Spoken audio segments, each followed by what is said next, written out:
يا ولد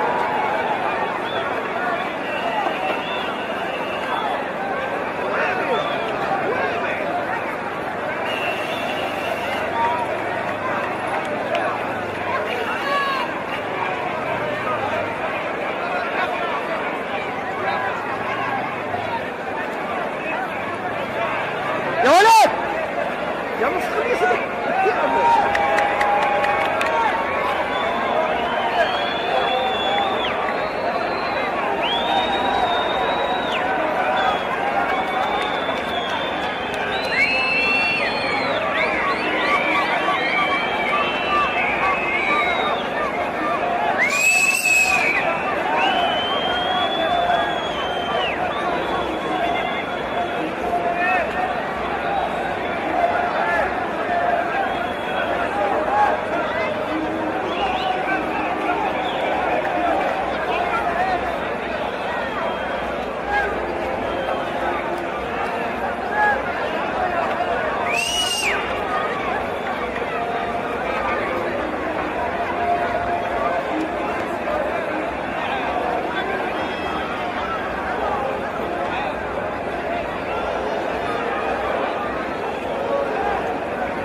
بترقص تطلعش انت.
يا حبيبي انت يا حبيبي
here on Israeli soil, anything can happen. And I want to now ask you a little bit about what's going to happen next. What are the next stages?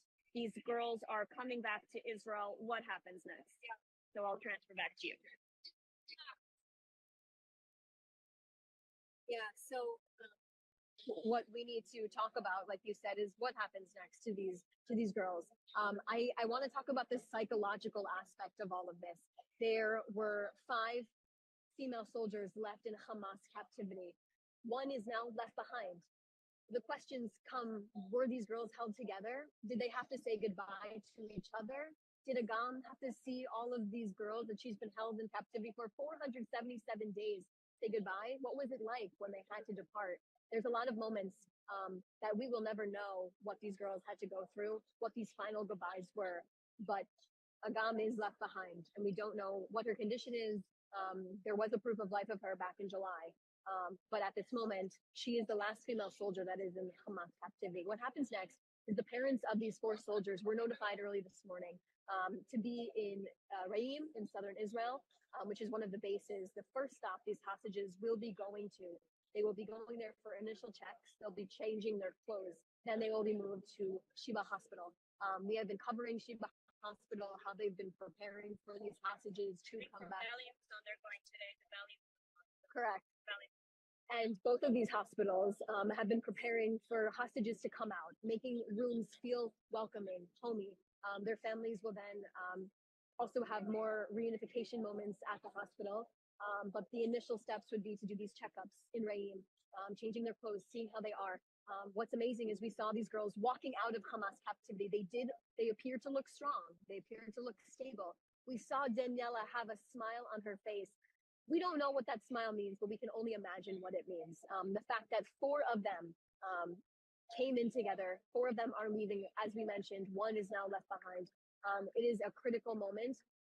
Next steps is we will be seeing the transfer from the Red Cross to IDF.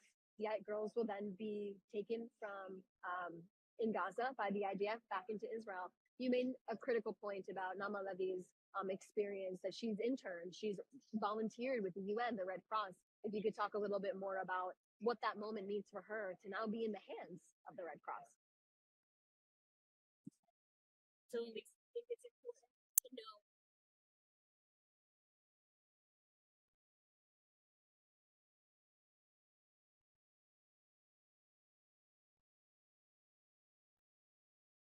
volunteered with of peace organizations at just the age of 19 when she was kidnapped. And we saw her in Hamas captivity saying, there's a famous video where she says, I know Palestinians in Gaza. And of course, that didn't help her. And of course, her time with the Red Cross didn't help her either, because again, the Red Cross has done nothing for the hostages other than essentially been an Uber service to shuttle them back and forth. They have not visited any of these girls for 477 days, and we can only imagine what these girls have been through.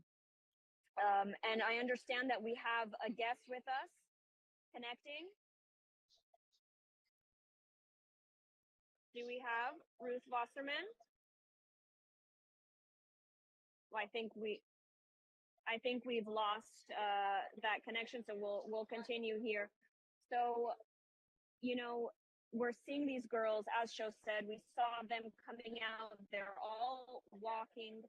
They seem to be strong, but of course, we don't really know what's going on behind the scenes. And I'm sure more details will emerge in the coming days. In the meantime, we have the 3 girls who came back last week doing the first Shabbat with their families. So that was a very joyful thing to see. And we hope that Naama, Danielle, Karina, and Lily will also return home. They'll be taken care of at the hospital. They'll get reacclimated, and hopefully will be able to spend the next Shabbat with their families as well. And, I do want to talk again about Albel Yehud, because Albel Yehud is the last Israeli female civilian, who is being held in Gaza. Now, she's not being held by Hamas. She's being held by the Palestinian Islamic Jihad. And there was some controversy over her release. She was supposed to be released today as per the agreement. And that did not happen. So she is still being held in Gaza, and we don't know much about her condition. She was being held by a separate terrorist faction in Gaza, and Agam Berger, of course, the final IDF observer who is still in captivity. And, we talked a little bit about Naama Levy. I want to also, talk a little bit about each and every one of the girls so that our viewers can get a better understanding of what, of who these girls are. So Danielle Gilboa, we're seeing again on the screen, we're seeing again the girls being paraded on stage in what appears to be a military uniforms. I think that's Danielle Gilboa smiling, raising her hands. Leary raising their hands in victory. We know from previous hostage releases that Hamas instructed these soldiers, the hostages, to smile, to pretend like all is well. Benevolent captors, of course, we know that's not the case. They receive specific instructions to smile, to wave to the crowds. It's all staged. We've seen them setting up for this. So those are the visuals that you're seeing now of the 4 girls being paraded on stage, told to smile, told to raise their hands, and now making their way back to Israel. So I do want to talk a little bit about each and every hostage. We have Danielle Gilboa. She's 20 years old. She's a passionate musician. She studied piano, she studied singing, and her dream is to pursue a professional career in music. She's known by her family and friends for her optimism, for her kindness. We have Naama Levy, who we talked about. She's 20 years old. She's a dedicated triathlete. She participated in a delegation fostering connections between American, Palestinian, and Israeli youth to create positive change, to promote peace. Her family and friends describe her as very gentle, very quiet, yet full of light, full of joy, strong, determined. We have Karina Arayev, also now age 20. You have to understand that many of these girls, they've been in Hamas captivity for over 15 months. They've had their birthdays in Gaza.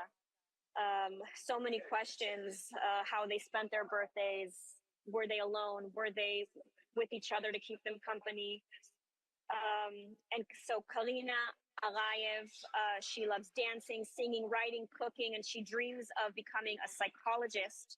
She's known for being very compassionate, for bringing people together. That's how her family and friends describe her. And last but not least, we have Miri Albad, who really radiates joy. She has an infectious smile, an infectious laugh. She loves traveling, singing, photography, and her dream is to become an architect. So these were, the dreams of these girls before they were brutally abducted into Gaza. For 15 months, 477 days, and we can only imagine what they've been through. So Shosh, I want to turn back to you now. We're seeing once again the visuals of these girls being paraded on stage. What more can you tell us about these girls and about, their return to Israel? I think we saw last week that really defined this week when we had three female hostages released for the first time since November of 2023. I want to talk about Emily Damari, this resilience that she has already showcased to us. We have no idea what she went through in Hamas captivity, but she came out with 2 less fingers on one of her hands after she suffered a gunshot wound to her hand from October 7th. These girls are coming out different than how they went in. They were these beautiful people you just illustrated, and I know that they will, of course, work to get back to that. But there is a long road ahead of them of dealing with the trauma that they went through in Hamas captivity. These girls were held underground in tunnels.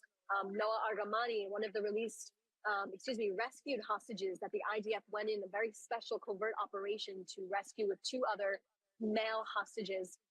She was rescued back in June. She said that she was held with some of these girls in underground tunnels, was actually a domestic slave with Eliri Albag that you mentioned that is coming out right now. These girls have their own stories. They might have come out together, but they have their own individual stories of the hellish conditions that they had to endure. As we are seeing on the screen, I want to make the distinction that Hamas has released these girls looking different than what we've seen, right? Their hair is, they're in ponytails. They are in what appears to be uniform. The last week we saw Doron come out in a very pink looking sweater. This separation and the clear curation that Hamas is trying to differentiate between last hostages and these hostages is clear. What we can tell you about these 4 hostages is, like we've said, we've seen proof of life of some of them. Nama Levy is the only one we have not had proof of life of. Here she is walking out of Hamas captivity strong. We see her leaving the stage right now with a smile on her face. You mentioned that it could be part of psychological warfare. Hamas is saying, make sure you're smiling. But I do see that when these girls exited those vehicles, transferred to the Red Cross, I can only imagine what is going through their minds, knowing that they are leaving Gaza after they were brutally kidnapped.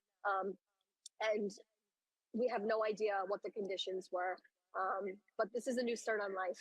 The hostages released last week saying, Romi Gonen said last week, I came back to life. This is life again for these girls once they step back into Israel and they are officially transferred from the Red Cross to Israel, which will happen in Gaza, and taken to the base in Reim for initial checkups.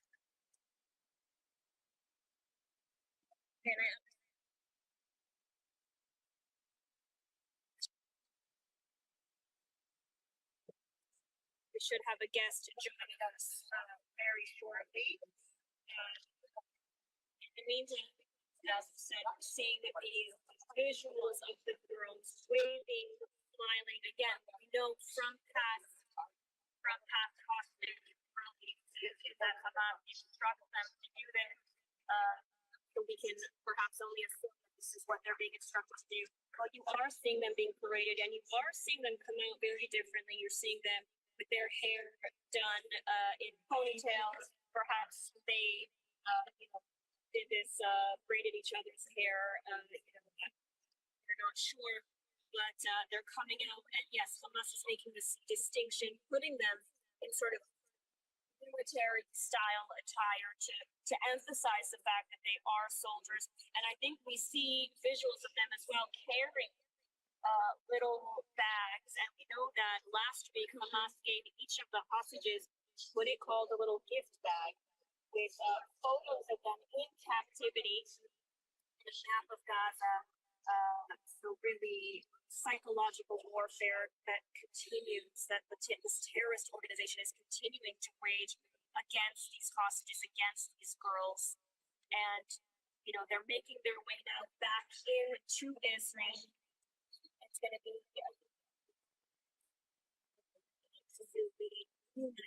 with their families. Their parents have arrived at the Reim base, waiting for the reunion, waiting to hug their daughters once again after 177 days with, barely any signs of life. We did see a few hostage videos. Recently, we saw a hostage video of Lili Albag. And as you said, Nama Levy, we had no sign of life. You did not know the condition. And again, Hamas has not released the conditions of the hostages. They haven't told us which hostages are still alive, which hostages are still dead. Part of it's psychological, continued psychological. We received news that Hamas has notified visitors that it's received a list from Israel of 200 Hamas terrorists, 200 Palestinian prisoners that are set to be released in exchange for these hostages. Again, this is a part of the deal that can be the cost of this deal. On the one hand, it is overjoyed to see these girls returning home. On the other hand, this comes at a very, very steep price, where Israel today is releasing 200 Palestinian prisoners, many of them with blood on their hands. 70 of them are reportedly going to be deported to other countries, and the rest will make their way back into Judea and Samaria, into Gaza. And so this is, part of the price that people have to pay to get these girls. And of course, again, we hear behind us in Hostage Square really an atmosphere. It's turned from an atmosphere of anxiety to really an atmosphere of joy, clapping, singing, tears of joy from the crowd as we see these girls making their way back into Israel. And I think what we're seeing now also on the screen are images of friends of Liri. We see Liri's friends with the t-shirts saying Liri, which is out for Liri. We're seeing the images of the families and the friends as they're awaiting the return of their loved ones. They're also watching footage as we have it. So I want to see if we have our guest connected. Do we have a guest coming on right now? Okay, so our guest is still not connected. So we'll continue. Now, we just received an update actually that according to Israeli media, the hostages are set to cross over into Israeli territory in about 20 minutes. So they are making their way over. This is very, very exciting. They're making their way over and they will soon meet in the IDF will take them from the hands of the Red Cross and transfer them over to Israel back onto Israeli soil. And we're seeing again the visual of the 4 girls waving, smiling up on stage. They do appear to be in good condition. They all are able to walk. So that's what we're seeing right now. And of course, they're making their way over. So we have reports that in about 20 minutes, they are supposed to arrive here in Israel. And of course, we are waiting to receive that footage to see them being transferred over to the IDF. So, Chef, I want to turn it back to you. Let's talk a little bit about the Davis family. Sure. They 2 children. One just celebrated his 2nd birthday in Gaza. Baby, essentially. They're still being held over there, and there is very serious concern. Very serious concern as to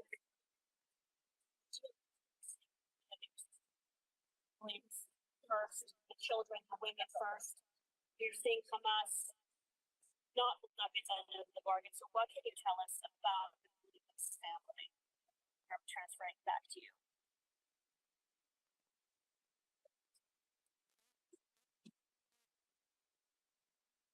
Yes, so this, like you said, a lot of these faces, these stories have captivated the world, but the Bibas family has truly captivated the whole world, especially when it comes to these 2 young children. They were supposed to be the first released, a part of this first phase of the deal. Children were the first ones to come out alive, and we have not seen any information on the Bibas family. We have, I think, all connecting. So you want to? Great. I'm going to transfer this back to you so you can kickstart our conversation with Or. So I think Or is on with us. Oh, welcome. All from, can you hear us? Unfortunately, I cannot hear all. Let's see if we can. We are having some technical difficulties out here since we're out in the field. Okay, I think we seem to have lost him. We don't hear all, but he's working on getting a connection. Oli Saskal, a military and security expert from the Israel Defense and Securities Forum, working on the audio. So yes, now we hear you. Oh, can you hear us? Shabbat Shalom, great to be with you. Yeah. Shabbat Shalom, great to be with you on this very exciting morning.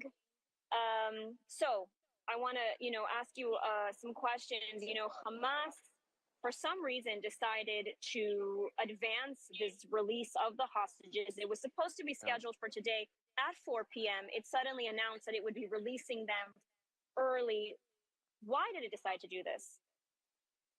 Well, one thing stands out for me is that Hamas is using this deal and the release of the hostages as, for them, an amazing propaganda tool. And I can absolutely understand why Hamas is doing it right now. At 4 p.m., the sun is already beginning to set. And right now, it's morning in the Gaza Strip. Everyone is out. And if there is one purpose to this deal for Hamas, is not exactly to release the hostages as much as it is to muscle up and show its force in the eyes of Palestinians in the Gaza Strip. This, Hamas is taking a trick out of the ISIS playbook here. They're all suited up. They even exceeded ISIS. They're giving them some sort of horrible, certificates and kits so they can take home with them with Palestine flags and all these things. A signing ceremony and every detail, the custom, the ribbon, they're all carefully calculated. Look at the screen behind them. Why do they need to read it to write these things in English? Not people in Gaza Strip usually speak Arabic, but it is for the PR move to show the world that they are in control of the Gaza Strip. Right. So Hamas, as we said, they've been staging this entire release. We see them in full military gear. It's clearly supposed to be a show of force, to show that Hamas is alive and well in Gaza after 15 months of war. So what do you make of this? I mean, is this really all just for show, or is Hamas really alive and well in the Gaza Strip? Well, there's two things. One, yes, it's for show, absolutely. And we saw how last week when the 3 first hostages were released, how, a drone footage actually saw them being released, allegedly, if cameras saw intact buildings around them, but then the drone footage showed how much devastation there was. And they found the one location that was, somehow with visible standing buildings. And right now, they are in so-called Palestine Square in Gaza. This is a place where our combatants fought several times. They uncovered vast underground networks, including senior officials of Hamas who lived right nearby, with underground tunnels with a very high level of cyber connecting in between them. And all these things show us how Hamas is trying to show that they're the sovereign in the Gaza Strip. But yeah, at the same time, we shouldn't lose sight that Hamas is very much alive and kicking in the Gaza Strip. They're not just hiding in the tunnels. They will very soon be able to go back to the northern Gaza Strip. And this is something that Israel needs to take into account. In the end of these 42 days, and at the end of the release of as many hostages as possible, Israel will have to resume the fighting, because as we can see, Hamas has been rearming and regrouping all along. And for those of us who heard how much Hamas is crushed and devastated, of course, Hamas lost significant capabilities. But this is a deliberate misleading of the Israeli public to claim that Hamas somehow is crushed. Hamas lost capabilities, but is far from crushed, and it is our duty to resume the fighting at the end of whatever phase of the deal that we choose, and in order to crush Hamas and prevent a future massacre. Now, I just want to stop you for 1 second, because I am hearing that the 4 hostages, the 4 girls, have now been transferred to the IDF. We should have hopefully visuals of that soon, but the girls are now in IDF hands, and so that is some excellent, very happy news to say that the girls have now returned to Israel and are now making their way to meet with their families. Now, I want to turn back to you. You mentioned that Israel has to resume the fighting because Hamas is still alive. It's still, it's been severely damaged. Its capabilities have been severely damaged. But as we can see, it's still alive alive and well in Gaza, even if this is just for show. We see today, in exchange for these 4 hostages, we see Israel releasing 200 Palestinian prisoners, some with blood on their hands. This is a very steep price that Israel is paying to return the hostages, but it's something, of course, that Israel feels an obligation, a moral obligation to do, to bring its people back home. So, I want to ask first of all about this price that Israel is paying, and also the second part that Israel is supposed to complete today is a withdrawal from the Netzarim corridor. It's a strategic corridor in Gaza. The IDF is supposed to withdraw from this area, which will allow Palestinians, allow Gazans to return to the north of Gaza. What can you tell us about this, and how will the return of Palestinians to northern Gaza, how will this complicate any future IDF operations, to resume the fighting? Well, I spoke to combatants who serve in the Netzarim corridor and the commanders in the southern division and southern command. I'm sorry, and multiple security experts from our IDSF organization, and they are all in unison saying that the Netzarim corridor is crucial to secure the kibbutzim and the townships around the Gaza Strip in the north. This has been some sort of a bandage that blocks the blood. You can say it in some metaphorically, basically blocking Hamas's control and influence over the northern Gaza Strip. So a very significant strategic asset. Israel is not supposed to withdraw from this until the 22nd day of the ceasefire, but we do know that we are interested to see the rest of the 33 hostages alive back home. We are so thrilled to see our 4 sisters back home here. And, we visited the IDSF. We had a delegation to the Nahal Oz post near the Gaza Strip, the Gaza envelope in the south. And we visited the same shelter where these lookouts were kidnapped. And I have to tell you, just to see, the horrific video by Hamas of these military lookouts, how these girls, how they were humiliated and kidnapped, and then being present in the same place and still seeing, signs that we better not discuss here on the walls and on the floor, you see how much of a horrible scandal that was that day. And so if we want to repeat the same pictures in the future, we are free to, let Hamas take back control of the Gaza Strip and so on. If we want to avoid these pictures in the future, we can't go back to the Nile. I hear all sorts of voices that enough with the war. And I hear it from prominent people. It's time to end the war and retreat, and we want our life back. Where we might want our life back in the very short term, but we will energize and invigorate Palestinians in Gaza and everywhere to be even more emboldened to carry out another October 7th, like they promised. So this is the big dilemma that's facing Israel right now. Absolutely. Now, you mentioned Israel is supposed to withdraw on the 22nd day from the Netzarim corridor. On the 16th day, the negotiations for the second phase of the deal are supposed to commence, although we are seeing that, that there's being pressure put on Israel, on Hamas to resume negotiations even ahead of time. Ahead of the 16, days. Do you see this deal continuing to a second and third phases? Because, there's a lot of skepticism over this. What are your thoughts on that?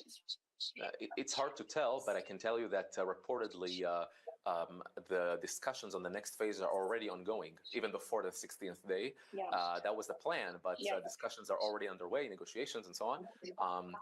And I think it's a good move because Israel is showing seriousness.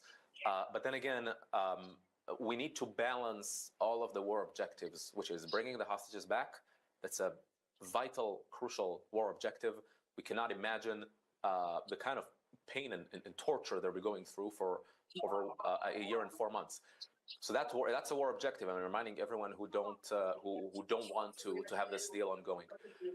And then the second thing is that we have to complete the other war objectives, which is to change reality in Gaza and topple Hamas. I hear even Mike Waltz, Trump's national security advisor, saying at the end of this war, Hamas will not be in control of the Gaza Strip. These are very serious statements, and we have to, in many instances in history, especially the first Trump administration, these guys were, a bit more.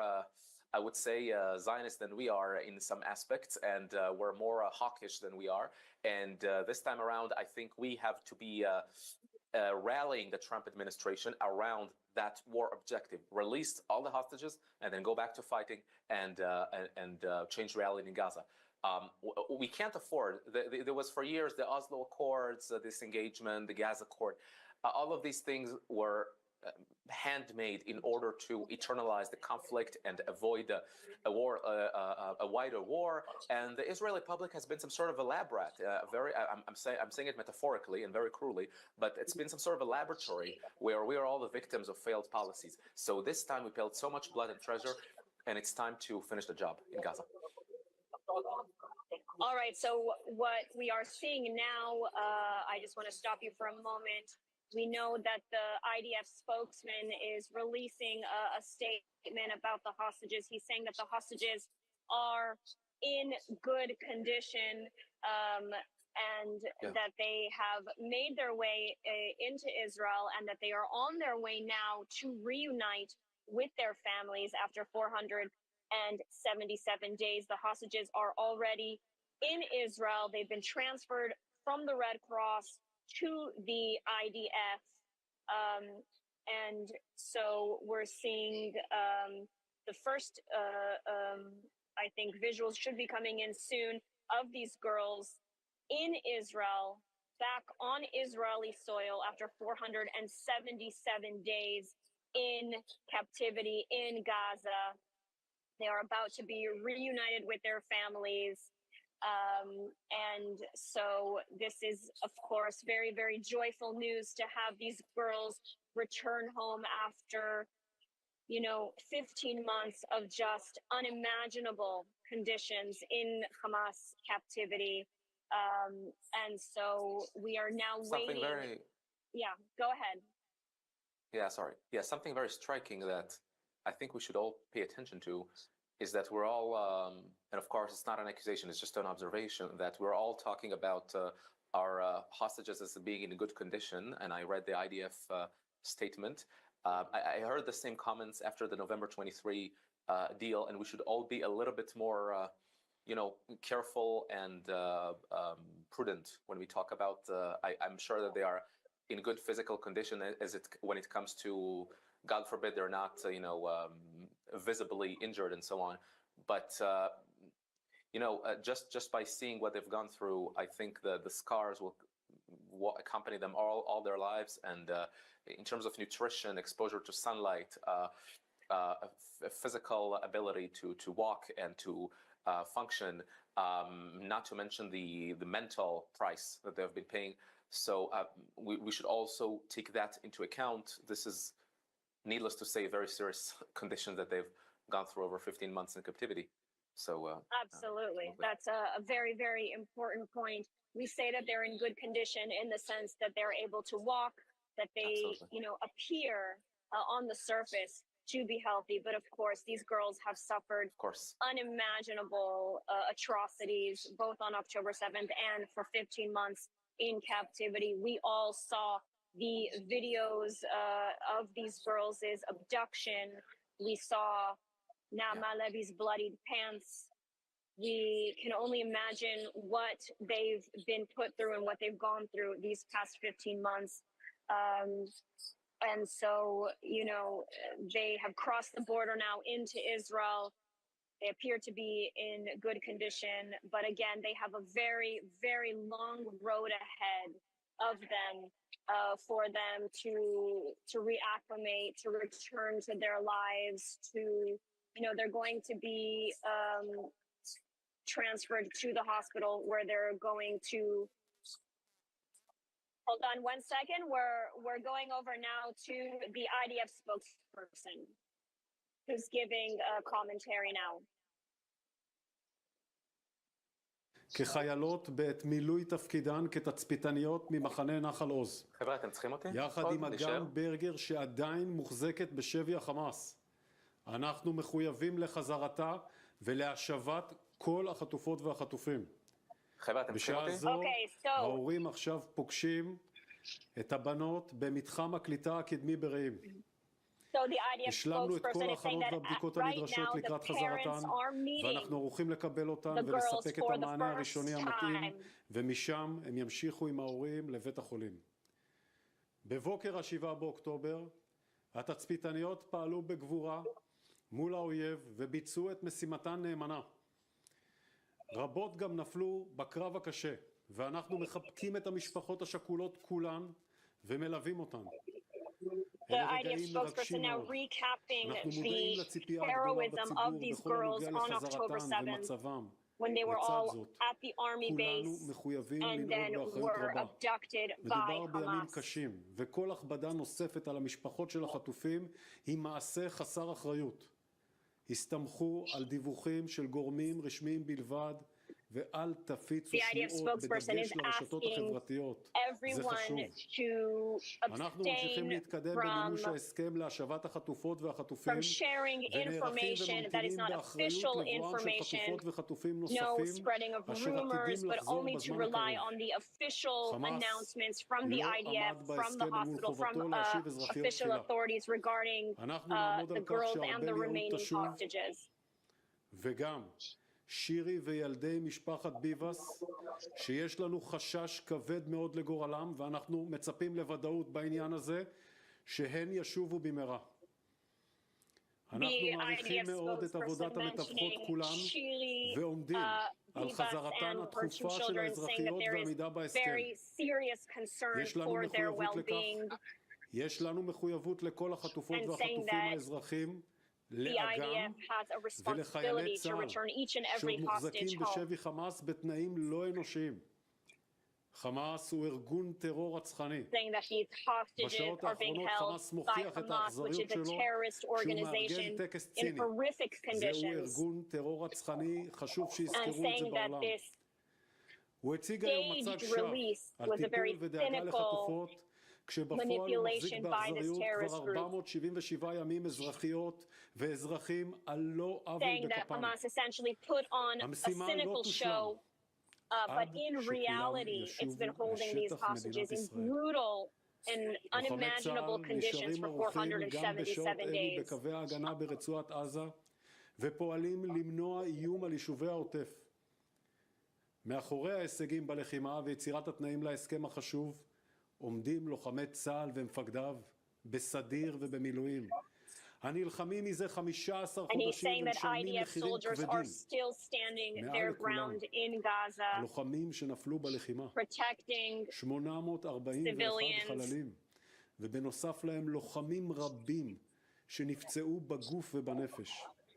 בשנה האחרונה משפחות רבות הצטרפו למעגל השכול והפצועים, ולצד ההתרגשות הגדולה מחזרתן של החטופות, עלינו לזכור את המחיר הגדול ואת ההקרבה של המשפחות ושל הלוחמים במלחמה, שהם עומדים מאחורי הבוקר הזה. זהו כאב גדול ומשותף לכל עם ישראל, והוא מלווה את כולנו בכל רגע.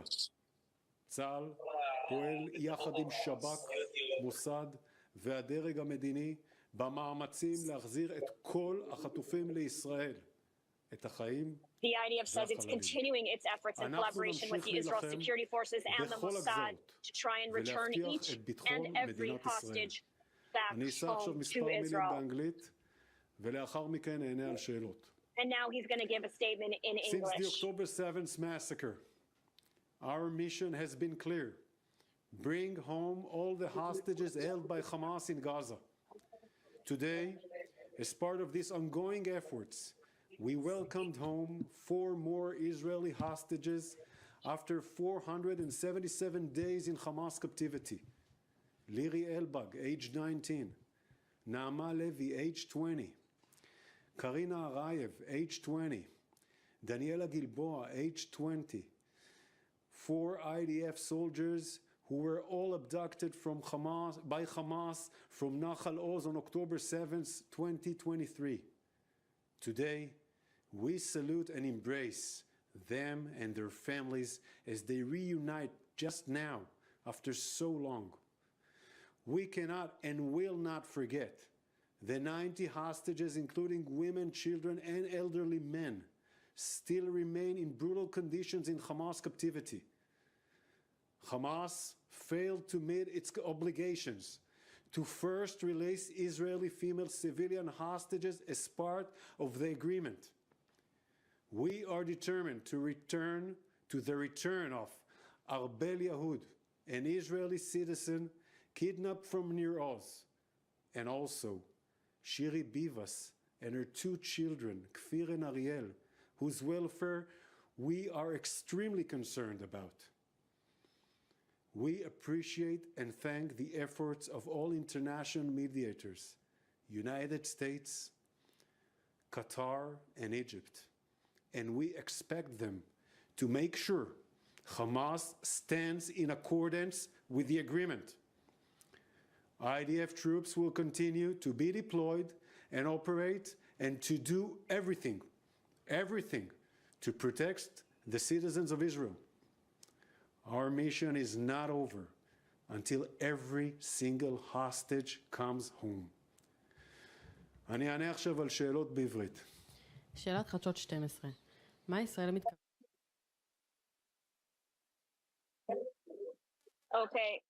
So the IDF spokesperson giving a statement on the return of the 4 hostages. And what we're seeing now are the friends, family of the hostages crying tears of joy upon seeing their release. And I want to turn back to you in just a moment. But before we do, we're here in Hostages Square, and behind me, we can hear on the loudspeaker, we hear the names of the remaining hostages in Gaza. They are putting up the pictures and saying the names of each of the remaining hostages in Gaza. The IDF spokesperson is saying that Israel will not rest until each and every hostage is returned home. Now, I want to turn to you.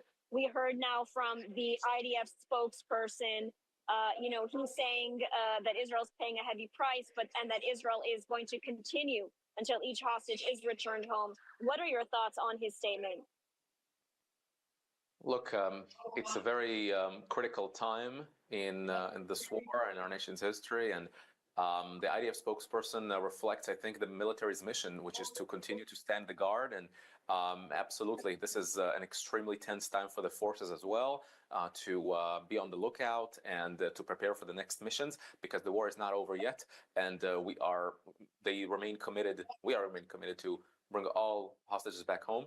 I think it's very troubling to see how Hamas committed to pass the lists of all the remaining hostages and at what point they will be released. And of course, this terror group enjoys really to enact psychological warfare on us all. And this is exactly how we remain very concerned about the fate of the Bibas family, who are supposed to be released today or in the next phase. And I think the IDF spokesperson really reflected what we are all concerned about, that we need certainty about the next hostages.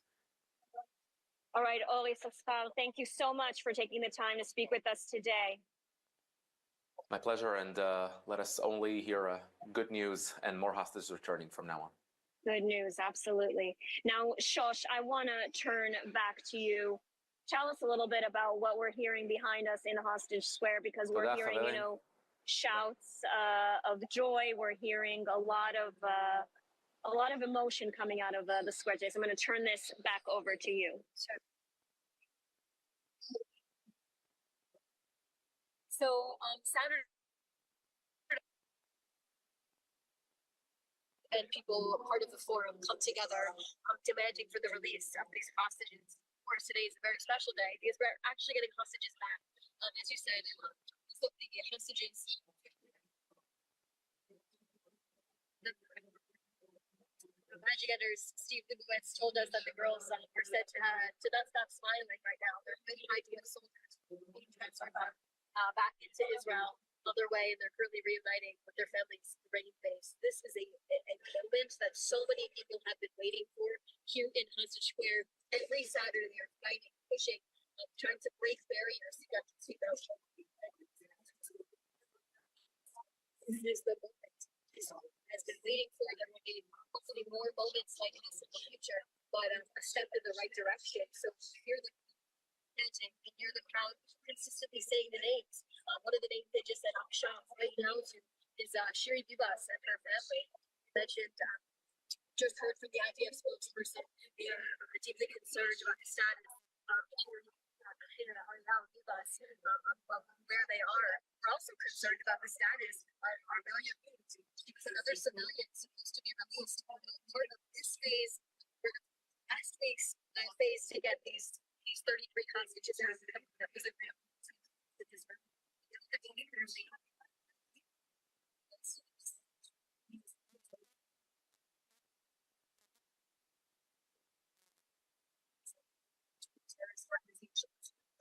Holding different people captive.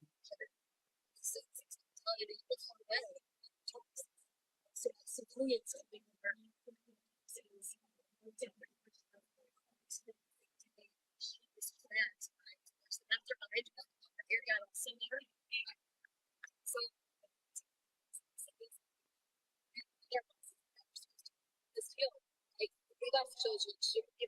and have our value.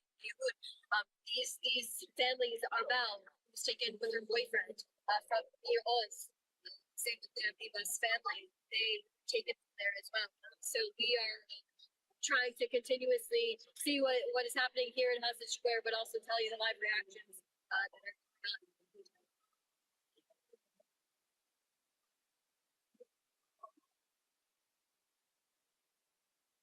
Okay, so we're seeing now footage of the hundreds that have gathered here in Hostage Square. Hundreds of people waiting to see the first visuals of the girls being reunited with their families after 477 days. And of course, still here calling, as we see every single week, thousands gathering to call for the release of the remaining hostages. There are still many, many hostages in Gaza, elderly men, IDF soldiers, and of course, Shili Bibas and the two Bibas children, along with Yarden Bibas, the father. You know, the Bibas children have become a sort of a symbol for the hostages. Two very small children, Field just celebrated last Saturday, a week ago. He just celebrated his second birthday. He has not known a birthday outside of captivity, outside of Gaza. So just truly, truly tragic circumstances. And what we're seeing now are hundreds of people gathered, and we're told that, you know, they're expecting a crowd of 15,000 people by this evening to join and call for the release of all of the hostages. And now what we're seeing are images, I think, in Israel of the convoy of the girls who are supposed to be making their way to meet with their families to embrace them after 15 months in unimaginable conditions in Hamas captivity. And we're seeing, you know, the people in Hostage Square anxiously awaiting, holding up signs of Daniel Gilboa, of the Israeli flag. You know, and another point about Daniel Gilboa, you know, back in November of 2023, Hamas issued a statement saying that she was killed in an Israeli airstrike. This, of course, turned out to be false. We've seen Hamas use this tactic many times to, you know, for psychological warfare. They said that she was killed in an airstrike, but in reality, she is alive and making her way right now back into Israel. And so we hope to hear a lot more good news on that. And now there is, as the IDF spokesperson said, very serious concern for the well-being of the Bibas family, of Yarden Bibas, of Shili Bibas, and the two Bibas children, Ariel and Kfir. They were supposed to have been released already, and Hamas is still holding them, as well as Arbel, who was supposed to be released today. Hamas backing out of this agreement and instead releasing the 4 IDF female observers, and still holding Agam Berger and Arbel Yehud, in captivity. They are supposed to be released next week. And of course, Hamas is a terrorist organization. We can't forget that for one moment. They rape, they torture, they murder, and of course, they lie. And so they have been playing psychological warfare games with Israel since the onset, putting the families of the hostages in agony. And so we are seeing them continue with this psychological warfare, with this show, with this PR stunt, you can call it, of releasing the girls, parading them in military uniforms, asking them to smile, asking them to wave, giving them little gift baskets, as they did with the 3 hostages that were released last week, giving them little gift baskets with photos of their time in captivity. So truly continuing with this psychological warfare until the very last moment. And so we are waiting now to hear confirmation that these girls have reunited with their families. Very emotional reunion after 477 days. And, you know, we saw last week the very emotional reunions of Doron and Romi with their families. And, you know, this Friday, we saw them celebrating their first Shabbat back home with their families. So truly very emotional a time here in Israel. And we'll continue to see visuals of the hundreds of people who have gathered here in Hostage Square. There's music playing now. There's an atmosphere of hope, an atmosphere of, I would say, a bittersweet atmosphere, one of joy, but on the other hand, you know, concern for the rest of the hostages. So I want to now turn to Shosh, who's in Hostage Square among the crowd. Shosh, what can you tell us? Yes, there's a lot of music playing. I see people can hear the background. There is a experience solidarity with the families and the hostages. Just being the Lidar, like you mentioned, these hostages are officially back here in Israel. We said that they have been reuniting with their family in this moment. This is a precious moment in time and in history. And for these hostages,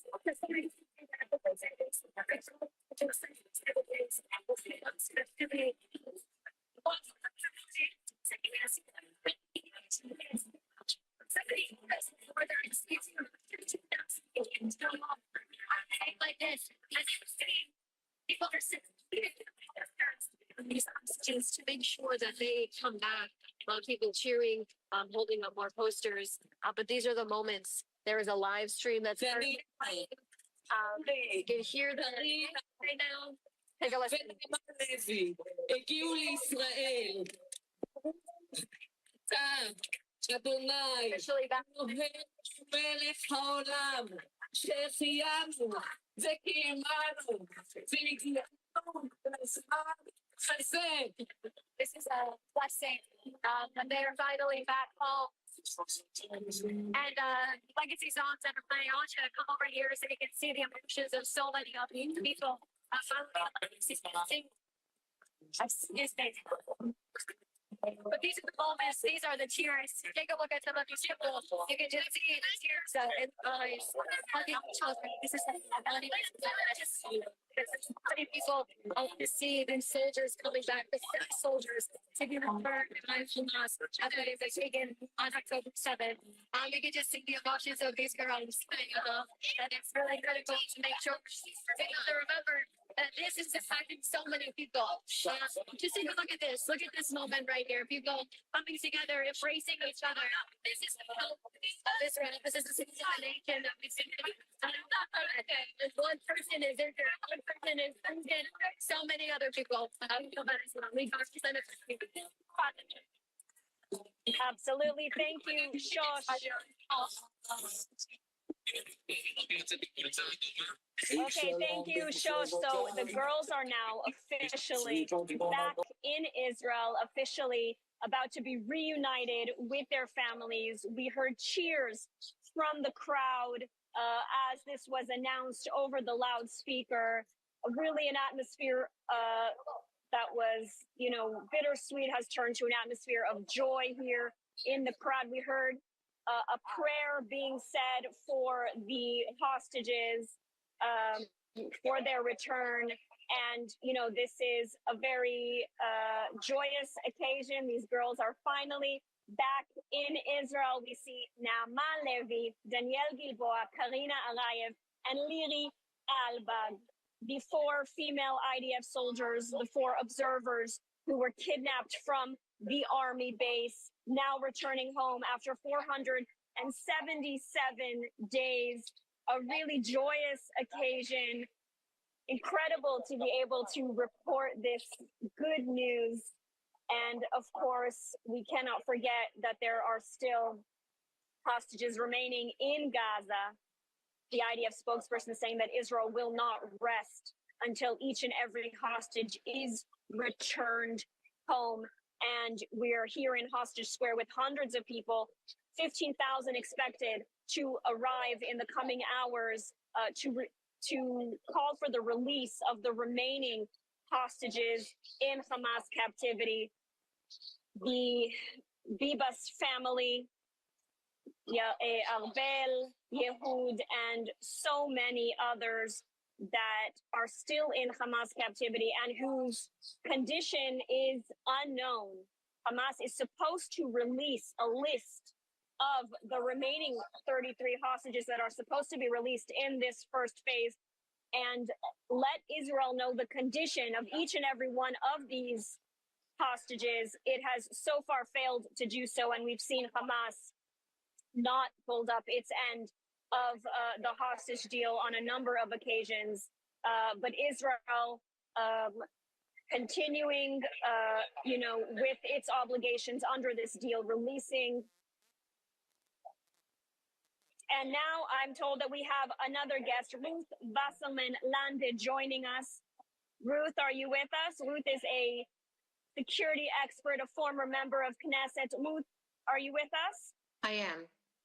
Great. So it's great to have you here today. Let's just start, how are you feeling today at seeing these incredible visuals of the girls returning home? So first of all, I would like to add to the prayer that I just heard on the stage.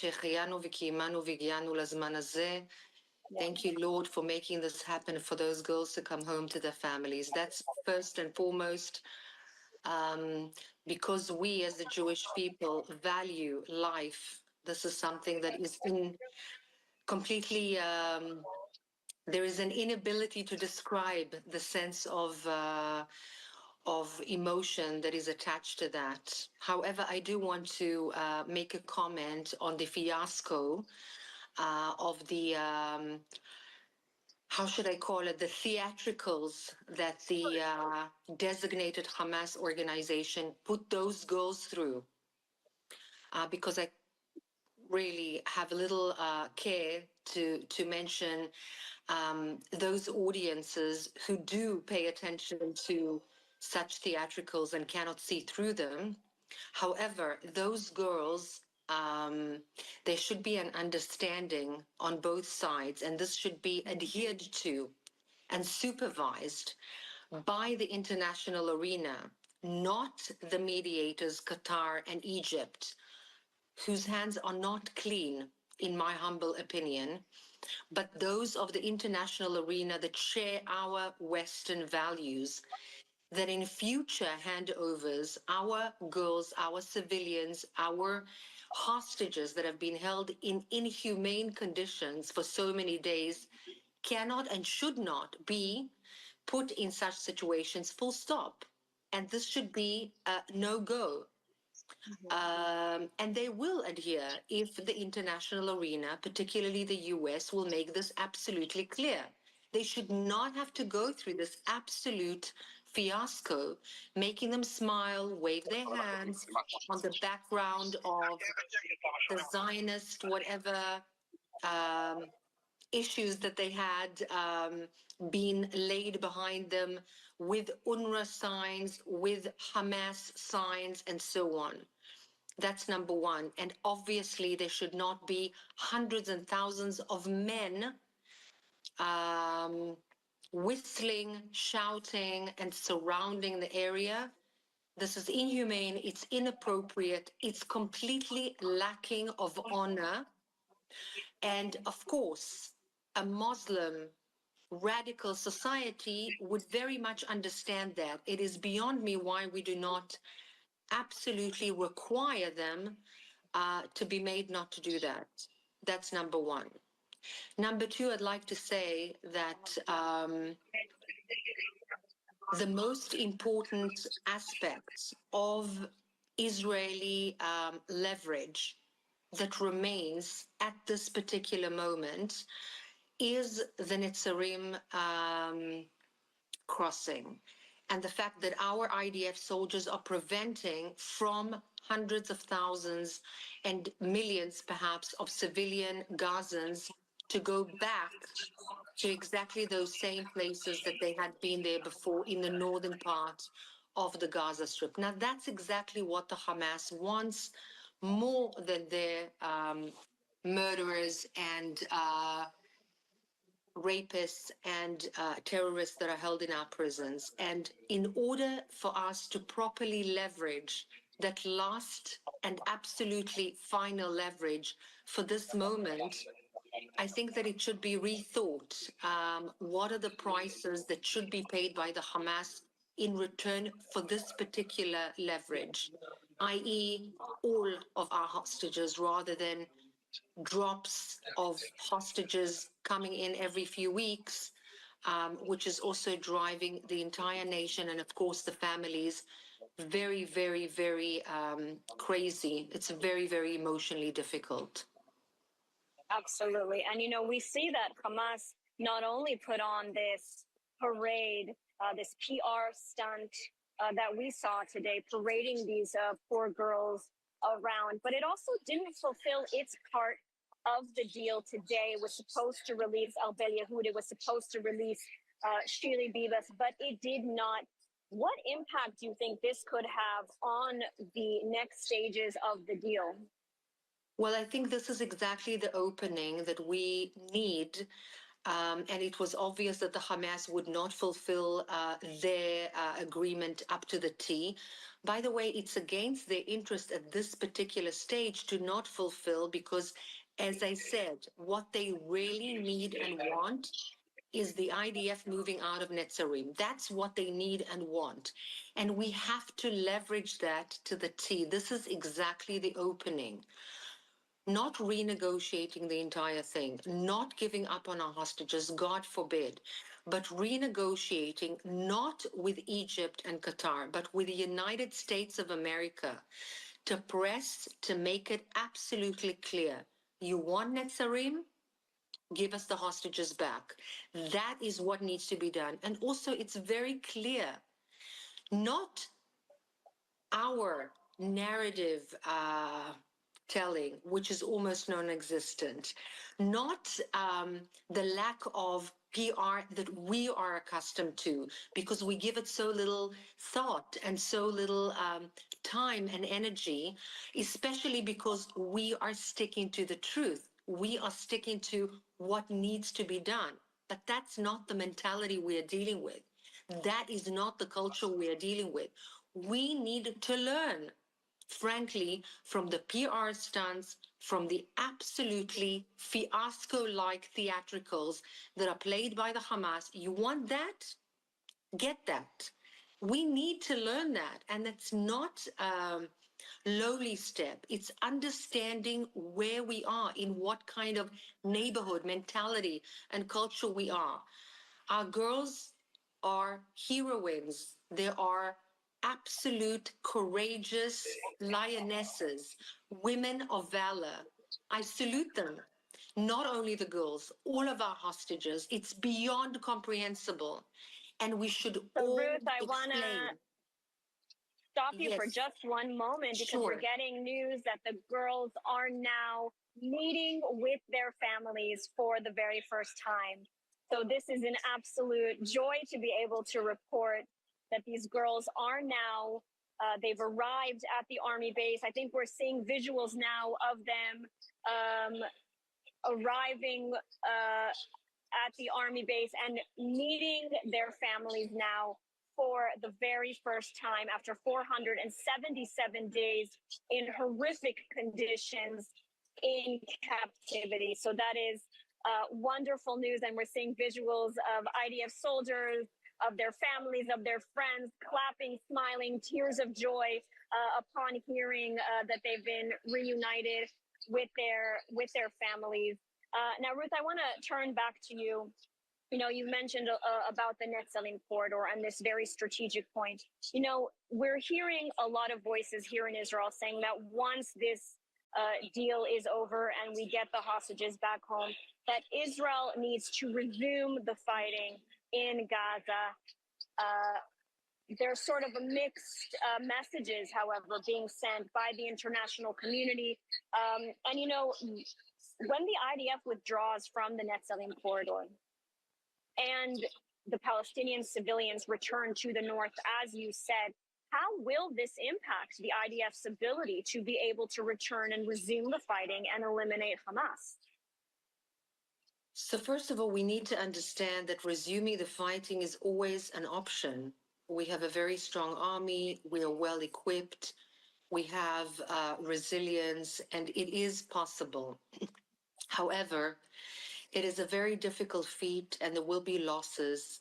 And once the civilians go to the northern part of Gaza, which is exactly what Hamas wants, we need to understand, and it's about time that we internalize what they have been doing and their mechanism of fighting, and that is putting themselves amidst the civilian population. That is exactly the point. They've done this before. They will do it again. So it's almost like starting the entire exercise, if you wish, all over again. Whilst if we use our current leverage, which was taken with blood of our soldiers, of our fighters, the Netzarim corridor, this is still possible at this particular moment with the help of one international player, and just one, because all the others are completely and utterly irrelevant. They were not there by our side when we needed it, and they will not be by our side when we leave the Netzarim. The only relevant current role player is the United States of America and the current administration, and they should be addressed to this particular point. Give our hostages back, full stop. Otherwise, some of them will not be given back because our leverage will be gone. All right. Well, Ruth Wasserman-Lande, thank you so much for speaking to us today. You've given us a lot of interesting points to consider moving forward. Thank you so much. Thank you so much. Take care and God bless. God bless. And we are going back here to Hostages Square. We're seeing the visuals of the hostages, and we've received word that the four girls, Miri Albag, Naama Levy, Daniela Gilboa, and Karina Arayev, have now returned to Israel, have now met with their families, have been reunited after 477 days in Hamas captivity. And with that wonderful news, we are going to conclude our live broadcast. And of course, stay tuned to ILTV. Follow us on our channels for any additional news. And God bless. Thank you so much for watching us today.